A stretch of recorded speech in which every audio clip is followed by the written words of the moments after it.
آخری جمعۃ الوداع کے اس بابرکت اجتماع میں شرکت کی سعادت حاصل ہو رہی ہے۔ میری دعا ہے رب ذوالجلال آج کے دن کی برکتوں کا صدقہ ہم سب کے گناہوں کو معاف فرمائے، اور رب ذوالجلال ہمیں قرآن و سنت کا فہم عطا فرمائے۔ آج کے جمعۃ المبارک میں میری گفتگو کا موضوع ہے جمعۃ الوداع اور محاسبہ نفس۔ آج کے اس بابرکت دن میں ہم سب نے یہ کام کرنا ہے کہ اپنے آپ کا محاسبہ کرنا ہے کہ ہم نے رمضان المبارک کا کتنا حق ادا کیا، رب ذوالجلال کا یہ مہمان مہینہ جو آیا اور اب عنقریب ہم سے رخصت ہو رہا ہے، اس کے جو تقاضے تھے، جو اس کے حقوق تھے، وہ کہاں تک ہم ادا کر سکے، اور اس ماہ مبارک کے اندر ہم سے کیا کمی کوتاہی ہوئی۔ جس وقت ہم اپنے آپ کو خود محاسبہ کریں گے تو یقیناً بہت سی کوتاہیاں ہمیں نظر آئیں گی، اور آئندہ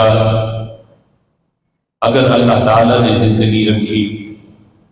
اور پھر یہ ماہ مبارک آیا تو ہم ان کوتاہیوں کو دور کرنے کی کوشش کریں گے۔ آج ہم نے یہ دیکھنا ہے کہ رمضان المبارک کا یہ بابرکت مہینہ جو عنقریب ہم سے رخصت ہو رہا ہے، یہ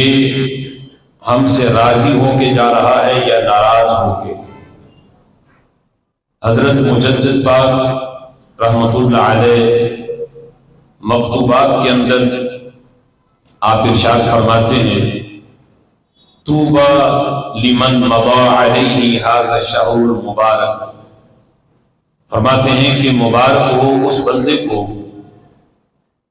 کہ جس کے پاس یہ مبارک مہینہ آیا اور آ کے گزر گیا، جس کی زندگی کے اندر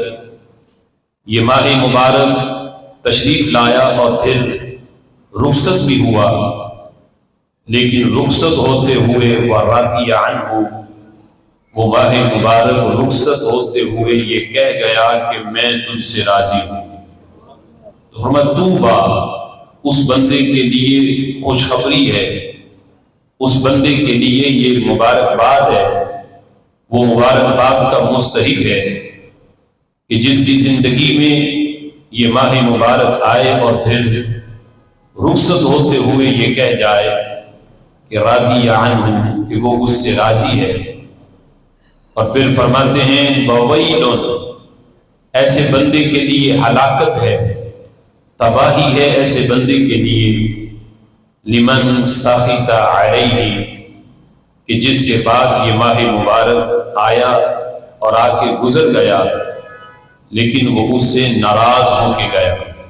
اس سے راضی ہو کے نہیں بلکہ ناراضگی میں گیا۔ تو مجدد پاک کہتے ہیں کہ ایسے بندے کے لیے ہلاکت ہے، تباہی ہے۔ لطائف المعارف کے اندر امام ابن رجب حنبلی رحمۃ اللہ علیہ آپ فرماتے ہیں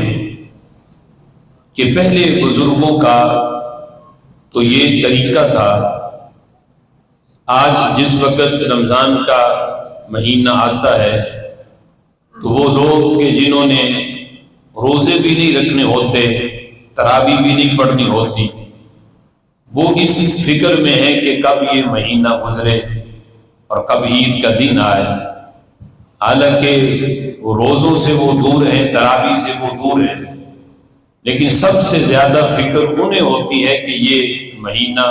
کتنا باقی ہے۔ تو امام ابن رجب حنبلی جو ہیں وہ فرماتے ہیں کہ پہلے بزرگوں کا تو یہ طریقہ تھا کہ وہ سارا سال ہی رمضان کی یاد میں گزارتے، سارا سال ہی اس ماہ مبارک کی یاد میں بسر کرتے۔ پوچھا گیا کہ وہ کس طرح، تو امام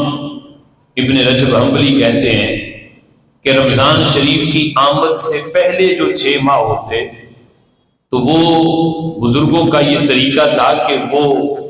6 ماہ پہلے ہی اس مہینے کو پانے کی دعا کرنی شروع کر دیتے کہ ابھی وہ ماہ مبارک آنے میں 6 ماہ باقی ہوتے تو وہ اہتمام کرتے اور ہر دعا کے اندر یہ دعا ان کے شامل ہوتی کہ اللہ ہمیں اتنی مہلت دے، اتنی زندگی دے کہ ہم زندگی میں ایک بار پھر یہ مہینہ پا لیں۔ تو جب وہ ماہ مبارک آتا رمضان المبارک کا تو پھر کثرت کے ساتھ عبادت کرتے، اور جس وقت وہ مہینہ رمضان شریف کا گزر جاتا تو پھر گزرنے کے جو 6 ماہ بعد تک جتنی عبادت رمضان کے مہینے میں کی ہوتی